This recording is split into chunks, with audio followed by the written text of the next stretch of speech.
Alhamdulillahirrabbilalamin, kita masih di Islam itu indah. Tepuk tangannya dong, semangat belajarnya ya. Masya Allah, temanya juga masih sama. Hati-hati ketika setan gagal menggoda kita, maka dia akan melakukan ini. Ininya apa aja, nanti kita bahas lagi ya. Setelah tayangan nih, ini tayangannya penting banget, terkuak. Ada ritual pakai sesajen sebelum 3 pemuda tewas di danau. Waduh, kita lihat tayangannya, silakan. Ritual yang dilakukan pada Kamis 14 Juli lalu itu atau saat malam Jumat tersebut berujung petaka hingga menghebohkan publik. Diketahui korban meninggal dunia, yakni MDP berusia 20 tahun, sedangkan korban meninggal dunia B dan C berusia 25 tahun. Tiga jasad korban ditemukan setelah dilakukan penyelaman selama sekitar 7 jam di Danau Kuari oleh tim SAR gabungan. Selain 3 orang korban meninggal dunia, diketahui saudara bahwa ada 4 orang lainnya yang saat itu mengantar ke lokasi yang dinyatakan selamat. Tapi benar nggak kalau misalnya ternyata si setan itu gagal menggoda iman kita, maka dia mengarahkannya ke kesirikan-kesirikan seperti itu? Betul? Betul, betul. Mohon penjelasannya Ustaz Oke, Maulana. makasih banyak. Izin Habib dan Ustazah, Masya Allah, Tabarakallah. Terima kasih banyak jamaah yang lagi nonton Islam Indah. Dan yang baru bergabung dari beberapa daerah yang baru bergabung tayangannya di Islam Indah. Nah, berbicara tentang teknik secara setan tidak ada henti-hentinya menggoda manusia. Gagal satu, cari teknik lain. Ketika dia tidak sanggup lagi menggoda, dia masuk dari sisi yang berbeda. Tadi dari sisi menunda-nunda. Tadi dari sisi kesombongan. Tadi dari sisi merasa aman. Kali ini ternyata setan masuk dalam sisi untuk membuat kemusyrikan. Ibnul Qayyim menyebutkan dalam kitab Al-Badaul Fawaid di juz kedua sebagai berikut. Sesungguhnya setan mengajak manusia kepada 6 perkara. Keren banget suaranya. 6 perkara. Oh, kayak pembawa berita. Dia ulangi. Udah, kalah, maju, kalah, maju. Berapa kali? 6 kali. 6 kali, Mak. Setan ini menggoda. Apa sih artinya setan? Setan pengganggu. Setan itu kan kata sifat. Makanya dalam hal ini setan menggoda bolak-balik. Maka dia menggoda dari sisi di mana ibadah yang dimaksud. Tapi ternyata ada bentuk kesyirikan di dalamnya. Waduh. Padahal bacaannya Quran. Padahal kertas Quran, kertas tulisan Quran dilipat. Ternyata bukan tulisan Quran. Tulisannya saja tapi bukan Quran. Lalu dia bawa ke kamar mandi. Bawa ke toilet. Berarti penghinaan. Salat tapi membelakangi kiblat. Memang salat. Tapi dia salatnya disuruh membelakangi kiblat. Berarti bentuk. Nah ini. Kelihatannya syariat tapi bentuk kekufuran. Maka diajak untuk melakukan kesyirikan. Awal manusia menyembah berhala. Caranya adalah bentuk penghargaan kepada seseorang pahlawan. Lata, Uzza, Manat. Setelah dibuatkan patung buat dia. Lama-lama generasi berikutnya menyembahnya. Oh, na'udzubillah min Gitu. dzalik. Ada-ada aja setan caranya Ada ya. aja. Terima kasih Ustaz Maulana ya. Dengan pagi ini kita belajar supaya kita terhindar dari godaan setan ya. Sehingga kita bisa lebih baik lagi dalam segala hal pastinya ya. Ibadah kita juga semakin baik ya. Amin ya robbal alamin. Tapi kalau misalnya ibadahnya udah semakin baik, kita masih menyalahkan ibadah orang lain. Itu Ustaz Syam, apakah sama aja itu dengan setan yang lagi menggoda kita? Oh subhanallah, Mohon menyalahkan penjelasannya, ibadah Ustaz, ya. orang lain baik. Ya. Tapi guru-guruku jamaah di studio serta guru-guru kami dan jamaah yang ada di rumah, kita buka dulu surah Ali Imran ayat 72. A'udzu billahi minasy syaithanir rajim.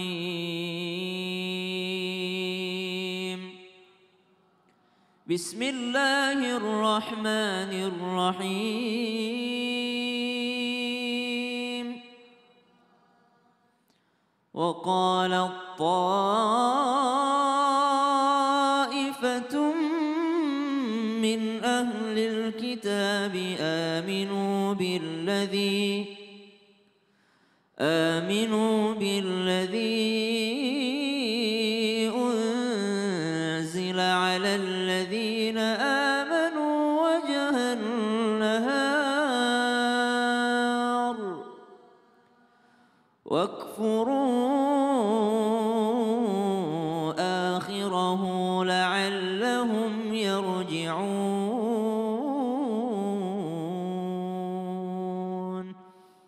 Allahumma rahamna bil Quran, surah Ali Imran ayat 72. Kemudian kita akan menjelaskan tentang segolongan ahli kitab berkata kepada sesamanya, berimanlah kamu kepada apa yang diturunkan kepada orang-orang yang beriman pada awal siang dan ingkarilah di akhirnya agar mereka kembali kepada kekafiran. Subhanallah. Jadi ternyata di dalam Al-Quran itu banyak sekali kisah-kisah tentang orang terdahulu yang mana bagaimana mereka saling menyesatkan, tapi ada juga kisah-kisah bagaimana mereka saling mengingatkan. Kenapa kita diberikan kisah-kisah ini? Supaya kita mengambil pelajaran agar tidak jatuh pada lubang yang sama. Itulah godaan syaitan yang sesungguhnya membuat manusia jatuh kepada lubang yang sama. Padahal sudah ada ayatnya, padahal sudah ada petunjuknya, sudah ada yang datang menceramahinya, sudah ada yang datang untuk memberikan tausiah, tapi mereka tetap melakukan hal yang sama. Kemudian yang kedua dikatakan bahwasanya godaan syaitan yang dilakukan oleh syaitan kepada manusia, kepada orang-orang yang ingin berusaha mendekatkan diri kepada Allah Subhanahu wa taala, yakni memberikan kepada manusia perkara-perkara baru. Perkara-perkara baru yang mana digarisbawahi biasa kita dengar dengan istilah bid'ah. Kita biasa dengar ya Bu ya, istilah bid'ah. Ternyata bid'ah ini ada klasifikasinya menurut Hadratus Syekh Kiai Haji Hashim Asy'ari. Kata beliau ada klasifikasi pada bid'ah itu, tidak semua yang baru itu salah. Tidak semua yang baru itu salah. Ada yang baru tapi wajib. Apa itu yang baru tapi wajib? Belajar ilmu tajwid. Itu subhanallah agar benar baca Qur'annya. Ilmu tajwid tidak ada di zaman Nabi. Ya, belajar bahasa Arab, nahwu sharaf tidak ada di zaman Nabi. Tapi itu menjadi wajib bagi kita agar kita bisa lebih mengerti Al-Quran. Agar kita lebih mengerti daripada ilmu, subhanallah. Belajar apa? Belajar tentang tata cara ini, tata cara itu. Itu sesuatu yang wajib. Kemudian ada bid'ah yang sunnah, kata beliau. Ada bid'ah yang sunnah. Apa bid'ah yang sunnah? Seperti membangun madrasah, membangun pondok. Ada nggak di zaman Nabi SAW? Maka membangun madrasah, membangun pondok pesantren, subhanallah. Agar orang bisa belajar di dalamnya adalah sesuatu yang sunnah. Baru tapi jadi sunnah, bukan bid'ah. Ada juga baru tapi mubah, boleh-boleh saja. Seperti apa? Habis sholat salaman. Zaman Nabi nggak pakai salaman, tapi zaman sekarang pakai salaman. Sebahagian orang ada yang salaman habis sholat, habis berdoa, setelah dia selesai semua rangkaian ibadahnya, pulang salaman. Kenapa salaman? Salaman boleh atau tidak? Boleh-boleh saja, bukan sesuatu yang haram. Yang dimaksudkan godaan syaitan dalam menuju sesuatu yang bid'ah adalah setan membungkus satu ibadah dengan sesuatu yang baru, yang mana ketika dibungkus ini ternyata menyalahi syariat. Ini bid'ah yang haram. Yang mana itu? Seperti ada orang belajar dari kecil, semua ustadz, semua kiai mengatakan sholat maghrib 3 rakaat. Tiba-tiba dia pergi bertapa di gunung. Bertapa di gunung, tiba-tiba dia mengatakan saya dapat petunjuk. Ternyata kalau kita mau lebih cepat diterima sama Allah, sholat maghrib tambah 1 rakaat lagi, jadi 4 rakaat. Nah ini bid'ah yang sesat. Ya. Nah, kalau 4 rakaat itu kayaknya kurang cukup Ustadz, harus tambah 5 rakaat. Nauzubillahimin zalik. Tepuk tangan untuk guru-guru kita, Masya Allah. Ibu-ibu yang ada di sini pernah melakukan kesalahan? Pasti pernah ya. Pernah tobat supaya tidak mengulangi lagi? Pernah berjanji tidak mengulangi lagi? Oke, sekarang kita tanya. Dari hal-hal seperti yang ibu-ibu ini lakukan nih, Habib Usman. Mungkin juga aku dan juga jamaah yang ada di rumah. Orang yang sudah bertobat, pasti kan setan akan godain lagi ya. Supaya kita ngelakuin kesalahan yang sama lagi ya. Supaya tobatnya sia-sia. Benar seperti itu Habib? Kita akan bahas. Kita harus bagaimana Habib? Kita akan bahas. Silakan Habib. Bismillahirrahmanirrahim. Allahumma sholli ala sayyidina Muhammad wa ala ali sayyidina Muhammad. Ingat, kita itu di dunia ini mengikuti satu pilihan atau 2 pilihan? 1 atau 2? Yang pertama, mau ikut Rasulullah atau mau ikut iblis? Oh Rasulullah. Nah penonton di rumah, kalau mau ikut Rasulullah berarti mengikuti aturan Allah dan Rasulnya. Mengikuti Al-Quran dan hadis. Kalau kalian mau ngikutin iblis, berarti kalian gak sholat, gak ibadah, gak mendekatkan diri kepada Allah, jauh daripada kebaikan. Pilihannya cuma 2, mau ikut Allah dan Rasulnya atau mau ikut iblis. Mau ikut Rasulullah sebagai Nabi kita Nabi Muhammad SAW utusan Allah, atau mengikuti tipu daya syaitan. Bala tentaranya iblis adalah syaitan. Bala tentaranya Nabi Muhammad SAW adalah mereka para sahabat Rasul. Al ulama warasatul anbiya, mengikuti para ulama, itu jalan yang benar. Oleh karena itu, Setan itu innahu lakum aduwwum mubin. Musuh yang nyata mengganggu kita, mengajak kepada kemaksiatan. Udah tobat minta ampunan kepada Allah tapi tetap dalam keadaan kehinaan. Udah tobat maksiat lagi. Udah tobat benar-benar temennya ngajakin lagi akhirnya dosa lagi. Udah tobat sebulan, 2 bulan, 3 bulan badannya gak terima pengen maksiat lagi. Karena apa? Mungkin dalam tubuhnya masih banyak yang haram. Tobat minta ampunan kepada Allah sehingga berharap akan ridhonya Allah. Allah berfirman dalam Al-Quran. Alam ya'ni lilladzina amanu an takhsha'a qulubuhum li dzikrillah. Belumkah datang waktunya bagi orang-orang yang beriman untuk tunduk hati mereka mengingat Allah dan kepada kebenaran yang telah turun kepada mereka. Dan janganlah mereka seperti orang-orang yang sebelumnya. Telah kemudian Allah Subhanahu wa taala turunkan kepadanya Alkitab. Kepadanya kemudian berlalulah masa yang panjang atas mereka. Lalu hati mereka menjadi keras, menjadi batu. Dan bahkan mereka jauh daripada ridhonya Allah. Dan kebanyakan di antara mereka adalah mereka golongan orang-orang atau hamba Allah yang fasik. Oleh karena itu, jangan sampai kita jadi manusia yang hina. Manusia yang berada dalam kelalaian. Manusia yang tidak terima hidayah petunjuk dari Allah. Hidayah itu milik Allah. Yahdi mayyasha. Allah yang berikan kita hidayah. Kalau Allah tidak kasih kita hidayah, celaka kita. Mau minta tolong sama siapa lagi? Wa yu'adzibu mayyasha. Dan Allah berkehendak sesuai dengan kehendaknya. Kalau Allah mau ngajab siapapun, diazab sama Allah. Makanya minta ampunan sama Allah. Sadar diri, oh saya ternyata begini. Saya gak boleh seperti ini. Saya harus berbuat seperti ini. Saya sudah tobat, minta ampunan kepada Allah. Berusaha perbaikin hati kita. Habis itu perbaikin pikiran kita. Ketika pikiran kita diperbaikin, maka insya Allah lisan kita akan diperbaikin juga. Hati yang bersih akan melahirkan pikiran yang bersih. Niscaya perbuatannya bersih. Lisannya lisan yang bersih. Tingkah lakunya tingkah laku yang baik. Kalau hatinya kotor, pikirannya kotor.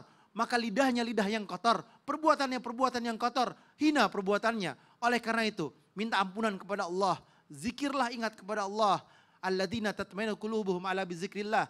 Ala bizikrillah tatmainu qulub. Qala Rasulullah SAW, Abdullah qultu anna wa nabiyuna min qabli la ilaha illallah. Maka sentuhlah hati kita dengan la ilaha illallah. Hati kita, ya Allah, la ilaha illallah Muhammadun Rasulullah. Agar apa? Agar ya Allah tolong kami, selamatkan kami. Ingat kepada Allah dimanapun kita berada. Selawat kepada Nabi Muhammad SAW dimanapun kita berada. Sehingga Allah dan Rasulnya sayang sama kita. Dan kita dapat rahmat dan syafaatnya Nabi Muhammad. Masya Allah, terima kasih Habib Usman. Kita masuk ke segmen Tanya Dong Ustadz. Tanya dong Ustaz. Ibunya bilang aja tapi gak ada suaranya. Ya Allah. Aku bacain pertanyaan dulu ya dari media sosial ya. Dari @aulditya. Assalamualaikum Ustadz. Alhamdulillah saya selalu bersyukur dengan rezeki yang saya dapat. Tapi kenapa ya kok saya masih merasa iri dengan rezeki orang lain? Apa ini cara setan menggoda manusia? Gimana Ustadz Siam? Jangan salah, iri itu boleh. Kepada siapa? Kepada orang yang banyak hartanya dan dia bersedekah dengan harta tersebut. Kepada orang yang banyak hartanya dan dia beramal soleh dengan harta tersebut. Boleh iri dengan demikian. Tapi irinya ini diarahkan kepada yang namanya sifat ghibthah. Apa itu ghibthah? Bedakan ghibthah dengan hasad. Sama-sama iri. Hasad itu adalah irinya membuat dia pengen nikmat itu hilang dari orang lain. Namanya hasad. Tapi kalau ghibthah, dia iri terhadap orang yang rezekinya lebih banyak, dia pengen seperti itu, akhirnya dia datang kepada orang tersebut dan belajar dari orang itu. Dia datang ke Pak Haji, saya tuh iri lihat Pak Haji, setiap dagang kok laku, boleh nggak kasih tahu sedikit kami nih bagaimana caranya berdagang? Datang belajar. Kenapa ya? Oh Masya Allah Pak Haji anaknya hafal Quran semua. Boleh nggak dikasih kami tipsnya bagaimana anak-anak kami bisa sukses. Bagaimana anak-anak kami bisa belajar di sana. Bagaimana anak-anak kami bisa lolos ke Mesir. Anak-anak kami bisa lolos ke Yaman. Nanya itu namanya iri yang baik. Jadi iri itu tidak dilarang. Yang pertama tadi sudah bersyukur. Tapi yang kedua masih iri terhadap orang lain. Iri tidak dilarang selama iri tersebut mengarahkan orang itu untuk berusaha mencapai yang sama atau bahkan lebih dengan jalan yang halal. Yang tidak boleh ketika dia iri dan merasa dia itu tidak pantas ya Allah. Dia itu bukan orang yang bersyukur. Kenapa kau kasih rezeki sama dia? Itu iri yang terlarang. Dan bagaimanapun juga kita sebagai manusia yang beriman mestinya setiap hari memperbaiki hati. Kadangkala kalau kita melihat nikmat dunia memang itu iri selalu datang. Tapi kalau setiap kali kita di hari-hari kita diisi dengan majelis ta'lim, diisi dengan bertemu dengan para ulama, bertemu dengan orang-orang soleh, pada saat itu kita akan iri terhadap akhirat. Kita ini terlalu banyak lihat orang sukses dunia, jarang membaca kisah tentang orang sukses akhirat, sehingga irinya selalu tentang dunia saja. Coba kalau selalu ziarah ke makam wali, kemudian dia baca sirah-sirah Nabi. Untuk apa sebenarnya orang ziarah ke makam wali? Supaya dia iri bisa seperti wali tersebut.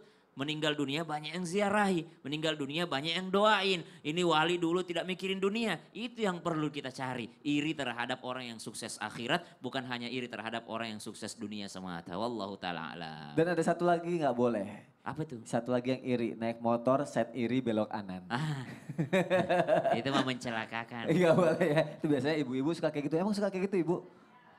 Ada yang bilang iya loh. Ngaku ternyata. Akhirnya saya dapat jawaban. Benar. Tanya dulu dong, Mas Soni tanya. Emang tahu yang mana yang kanan, yang mana yang kiri? Emang tahu kanan kiri dong Bu? Masya Allah.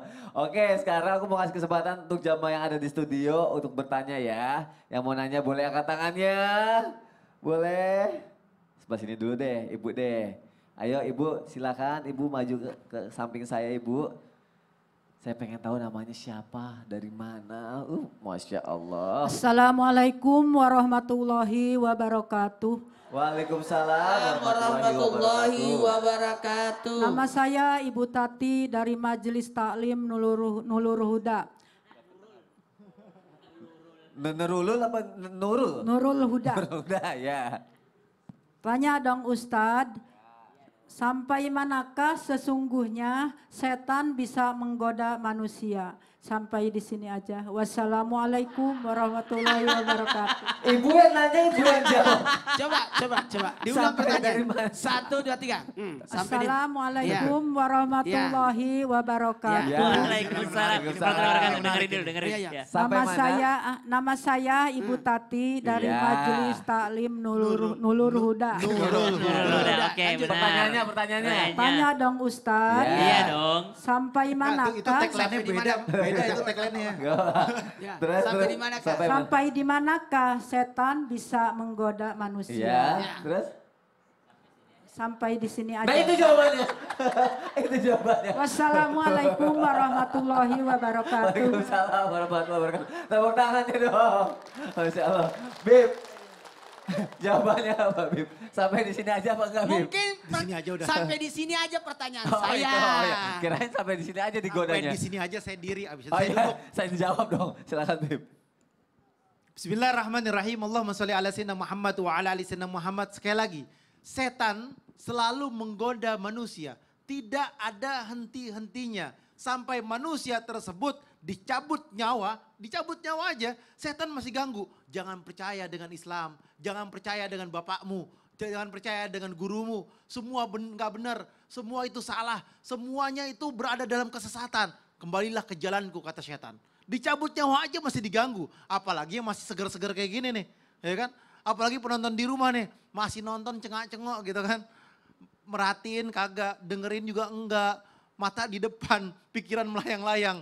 Akhirnya apa? Itu adalah tipu daya setan, lagi kajian atau lagi di majelis taklim, bukan dengerin, malah apa? Malah bengong. Padahal hikmahnya besar di sini. Ambil ilmu di dalamnya. Sehingga apa? Mendapatkan berkah dan ridhonya Allah Subhanahu wa taala. Inilah bentuk hidayah dari Allah. Ini adalah bentuk petunjuk dari Allah yang Allah berikan kepada kita, berharap akan keberkahan. Setan masuk dari segala arah. Setan tiada henti-hentinya. Tidak sampai di sini, selamanya setan ganggu sampai betul-betul nyawa terpisah dari badan. Itulah setan. Innahu lakum aduwwum mubin. Musuh yang nyata, musuh yang abadi. Maka diajarkan oleh baginda Nabi Muhammad SAW, diperintahkan oleh Allah Subhanahu wa taala, A'udzu billahi minasyaitonir rajim. Aku berlindung kepada Allah dari godaan setan yang terkutuk. Karena setan terkutuk, berarti minta godaannya jangan di kita dong. Biar setan aja goda sama setan. Jadi kalau yang digoda itu setan sama setan. Karena kalau dia sudah jadi, dia udah jadi nih. Dia udah gak sholat, gak ibadah, berarti dia setan bukan? Hah? Manusia, wajahnya tapi pelangainya atau perilakunya, perilaku setan. Yang paling bahaya itu bukan setannya, Tapi manusia yang berwujud syaitan, yang mengajak kepada kemaksiatan, yang mengajak manusia untuk melakukan perbuatan zina, judi, khamar, bermaksiat, ghibah. Kalau ada ibu-ibu nih temannya nyamperin, wah si itu tuh kerja juga enggak, pulangnya jam 11, jam 12, jam 2, tapi mobilnya banyak. Baik kan gibah akhirnya. Nah ini nih teman yang ngajakin gibah, ini adalah syaitan. Paham nggak? Syaitan berwujud manusia. Jangan sampai kita jadi Setan. ibu kalau hadir di majelis temennya ngajak ngomong berarti. Kalau ibu punya teman ngomongin orang lain berarti teman ibu. Ustadz, kalau Ustadz punya teman Ustadz nih ngajakin ngomongin orang. Ya. Berarti temennya Itu sebenarnya memberikan peringatan. peringatan menjadi apa? Menjadi Peringatan syaitan. tidak seperti itu. Enggak, intinya apa? Berharap kepada Allah jangan sampai kita menjadi syaitan, mengganggu di hidup kita. Akhirnya apa? Berprasangka buruk, ghibah, namimah. Ini tipu daya syaitan. Karena setan senang kepada siapa? Kepada manusia yang gampang digoda, gampang diajak maksiat, gampang atau mudah menjalankan hubungannya erat dengan setan. Sehingga setan mengajak banyak manusia ke dalam nerakanya Allah Subhanahu wa Ta'ala.